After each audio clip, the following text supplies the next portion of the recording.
आगे बढ़ते हैं और अब बात करते हैं आपके टैक्स की। जी हाँ, समय आ गया है कि आप टैक्स रिजीम का चुनाव करें सही से। टैक्स बचाने का गणित क्या हो सकता है, कौन सा टैक्स रिजीम आपके लिए फिट है? सुजीत बांगर जो कि फाउंडर हैं टैक्स बडी के, मेरे साथ जुड़ गए हैं। और देखिए, वित्त वर्ष खत्म हो चुका है और अब ITR भरने की भीड़ भी शुरू हो चुकी है। आखिरी तारीख करीब है, लेकिन सबसे महत्वपूर्ण सवाल यही है, पुराना टैक्स रिजीम चुने या नया? सरकार ने नए रेट्स के साथ साथ विकल्प भी दिए हैं। पुराना टैक्स सिस्टम अब भी कई मामलों में बेहतर साबित होता है, लेकिन वो कहाँ कहाँ बेहतर साबित है और क्या सुजीत वो बेहतर है, तो क्या इसीलिए उसमें चले जाना चाहिए? ऑनबोर्डिंग हम सब जानते ही हैं कि नई टैक्स रिजीम में बहुत ज़्यादा हो चुकी है। आपसे जब भी बात होती है, आप भी यही कहते हैं कि लोगों का आना बहुत बढ़ गया है, लेकिन कुछ फैक्टर्स हैं जो अभी भी अट्रैक्टिव बनाते हैं ओल्ड टैक्स रिजीम को। आज उन्हीं फैक्टर्स पे मुझे फोकस करना है। बताइए क्या क्या कारण हो सकते हैं वो?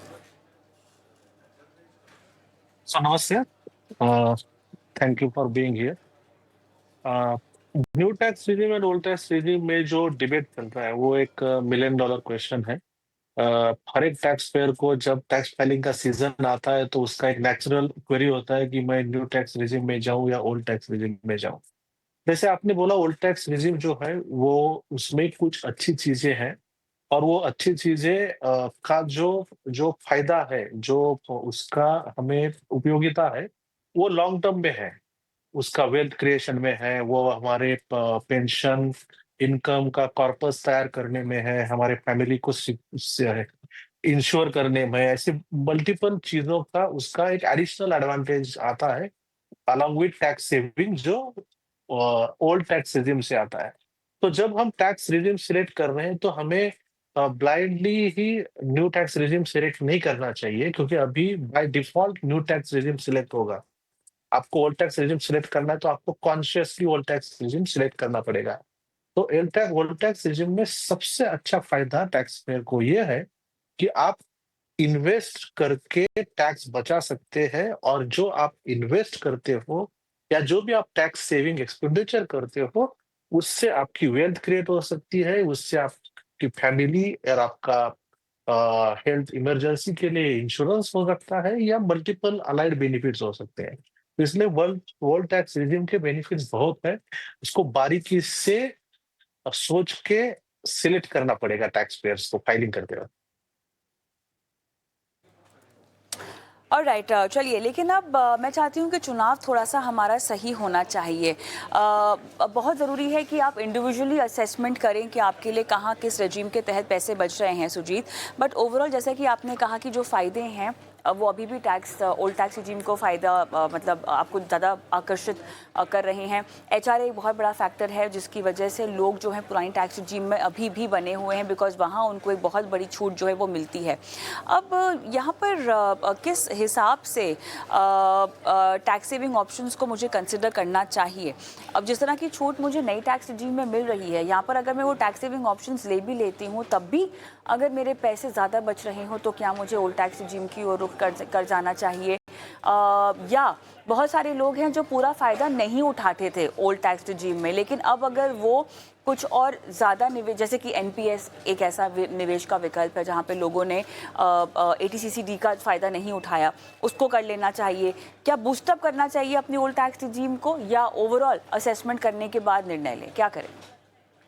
ऑब्वियसली असेसमेंट करने के बाद ही निर्णय लेना चाहिए। आप ओल्ड टैक्स रिज्यूम लो, न्यू टैक्स रिज्यूम, आपका डिसीजन इन्फॉर्म डिसीजन होना चाहिए। जैसे आपने बोला वैसे कि ये असेसमेंट करते वक्त सबसे इम्पोर्टेंट चीज जो है वो ये कि old tax regime, no tax regime वो तो बाद में आता है। हमारे रोजाना जिंदगी में, हमारे रेगुलर कोर्स ऑफ लाइफ में हम बहुत सारी चीजें एक आउट ऑफ आवर कोर्स करते हैं। और फॉर एग्जांपल, हमारे बच्चे स्कूल में जाते हैं तो उनके ट्यूशन फी पे करते हैं। हम हेल्थ इंश्योरेंस का, टर्म इंश्योरेंस का प्रीमियम पे करते हैं। हम मेडिक्लेम लेते हैं, ये हम टैक्स बचाने के लिए नहीं लेते। ये तो बेसिक नेसेसिटी बनी है, एक मूलभूत एक रिक्वायरमेंट है आजकल ये। तो हेल्थ इंश्योरेंस लेते हैं, लाइफ इंश्योरेंस लेते हैं। जॉब मिलने के बाद आजकल 2-4 साल में ही लोग अपना घर लेने का आजकल एक ट्रेंड आया है। तो उसके लिए ऑब्वियसली हम होम लोन पे घर लेते हैं, तो होम लोन का हम EMI पे करते हैं। पेंशन पर्पस के लिए जैसे आपने बोला, NPS जैसे कुछ इंस्ट्रूमेंट्स हैं, उसका यूटिलाइजेशन करते हैं। प्रोविडेंट फंड के साथ हम वीपीएफ भी यूज करते हैं, वॉलंटरी भी हम प्रीमियम में ऐड करते हैं।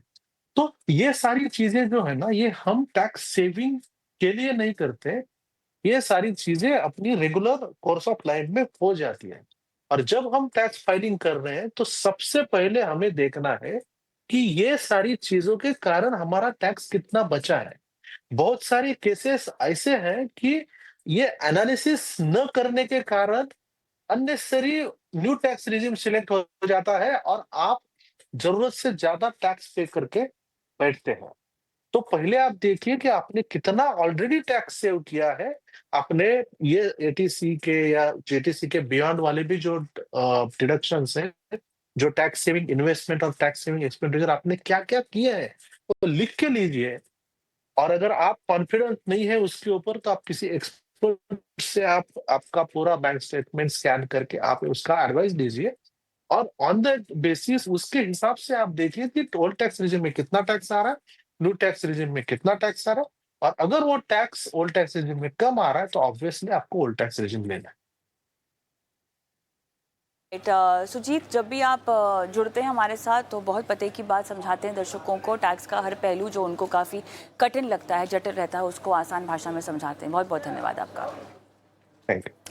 ऑलराइट, इसी के साथ अपन अपना फाइनेंस मिनिस्टर को आज हम यही समाप्त करेंगे, लेकिन जाते जाते हम आपको बता देते हैं कि आप भी अपने सवाल हमसे कहाँ पूछ सकते हैं। व्हाट्सएप नंबर है जो आपकी स्क्रीन पे हम फ्लैश कर देंगे। यूट्यूब पर देख रहे हैं तो वहाँ भी अपने सवाल आप हम तक पहुँचा सकते हैं। और इसके साथ साथ आप हमसे अब मिल भी सकते हैं। ये मैं इसीलिए कह रही हूँ क्योंकि बनो अपना फाइनेंस मिनिस्टर आपके शहर आ रहा है और अब की बार ये जगह है मुंबई। और विमेन फाइनेंशियल प्लानिंग, जी हाँ, हमारा मकसद है महिलाओं को आर्थिक तौर पर आर्थिक आज़ादी के नुस्खे देना और उनके सशक्तिकरण की कहानी को आगे बढ़ाना। और इसीलिए बनो अपना फाइनेंस मिनिस्टर मुंबई आ रहा है। अगर आप भी यहाँ आना चाहते हैं, हमसे मिलना चाहते हैं, नंबर अभी आपके स्क्रीन पे फ्लैश हो जाएगा जहाँ पर आपको रजिस्ट्रेशन करवाना है इस इवेंट में पार्टिसिपेट करने के लिए।